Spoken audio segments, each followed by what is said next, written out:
کون تھے مصعب بن عمیر؟ کون تھے عثمان غنی؟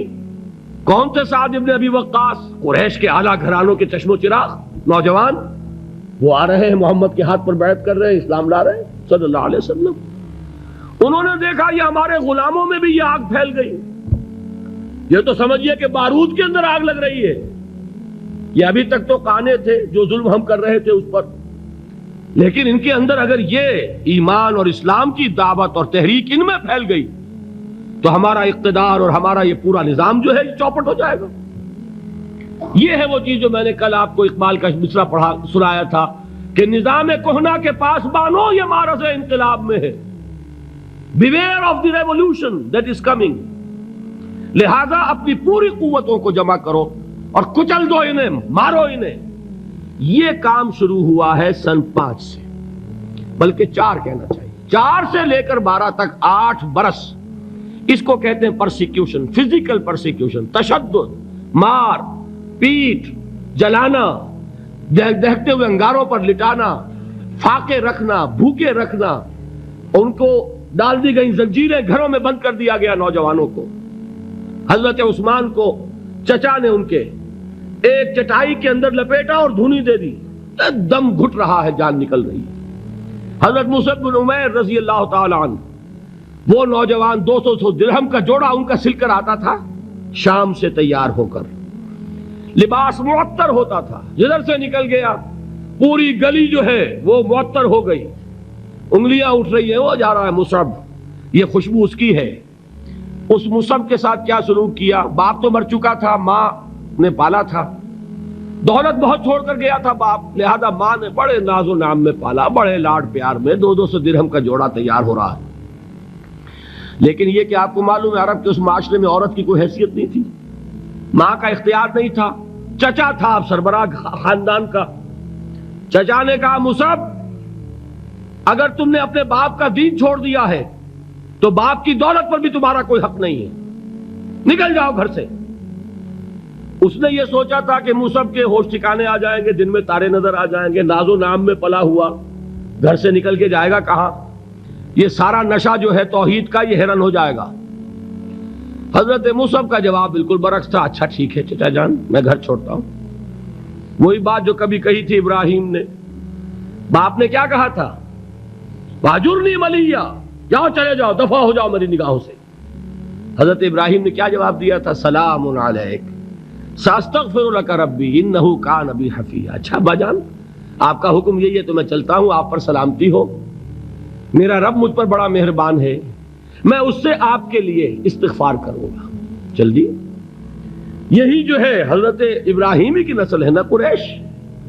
آج ابراہیم کے ایک بیٹے کے ساتھ وہی معاملہ ہو رہا ہے مصعب کے ساتھ، اور مصعب چلنے کے لیے تیار ہو گئے۔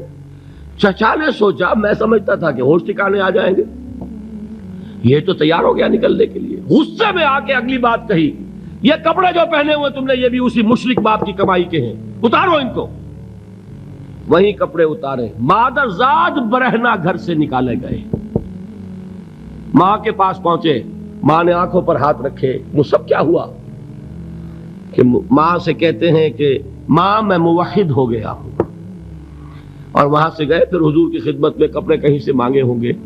یہ مصعب ہیں 200 درہم کا جوڑا پہننے والے، جب حضور پر مدینے کے 12 افراد ایمان لائے تھے، بیعت عقبہ اولی ہوئی، انہوں نے کہا کہ حضور ہمیں کوئی شخص اپنا ایسا شاگرد دیجئے جو ہمیں قرآن پڑھا سکے۔ حضور نے حکم دیا مصعب جاؤ، اب مدینے جاؤ، یثرب جاؤ، یثرب والوں کو قرآن پڑھاؤ، انہیں تبلیغ کرو۔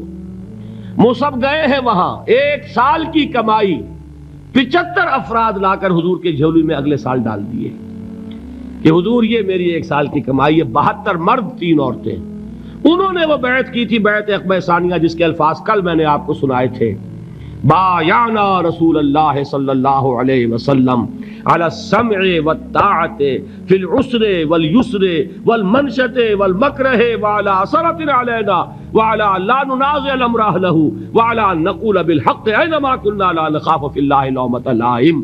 یہ 72 مرد تھے مدینے کے جنہوں نے یہ بیعت کی، پھر انہوں نے ریکویسٹ کی کہ حضور اب آپ ہمارے ہاں تشریف لائیے، ہم اگر یہ مکے والے وہاں حملہ کریں گے تو ہم آپ کی حفاظت کریں گے جیسے کہ اپنے اہل و عیال کی کرتے ہیں۔ بہرحال وہ مصعب بن عمیر ہیں جو غزوہ احد میں شہید ہوئے، اور جب شہید ہوئے تو ان کے جسم پر صرف ایک چادر تھی۔ ایک بات تو یہ نوٹ کیجئے، موضوع سے ذرا بات تھوڑی ادھر ادھر جا رہی ہے، لیکن یہی چیزیں ہیں اصل میں کہ جو ہمارے دلوں کو منور کرنے والی ہیں نور ایمان سے۔ وہ علم بردار تھے غزوہ احد میں، جھنڈا مسلمانوں کا ان کے پاس تھا۔ ایک ہاتھ پر، ایک شانے پر وار پڑا، ہاتھ کٹ گیا، دوسرے سے تھاما، دوسرے پہ کٹ گیا، اب دونوں حصوں کے بچے ہوئے ٹکڑوں سے جھنڈے کو تھاما، گرنے نہیں دیا، یہاں تک کہ شہید ہو گئے۔ گرے ہیں تو جھنڈا گرا ہے۔ شکل میں حضور سے بہت مشابہ تھے، خبر اڑ گئی کہ محمد شہید ہو گئے صلی اللہ علیہ وسلم۔ یہ مصعب بن عمیر کا واقعہ ہے۔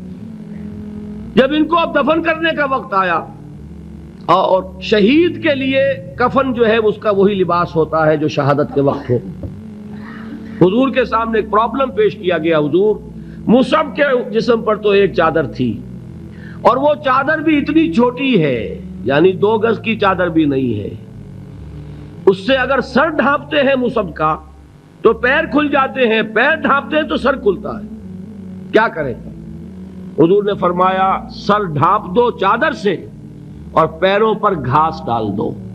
یہ آخری لباس ہے جو محمد کے اس دیوانے کو اس دنیا سے رخصت ہوتے ہوئے ملا ہے، جس کا 200 درہم کا جوڑا چلتا تھا۔ یہ ہے صبر۔ برداشت کیا کہ نہیں کیا؟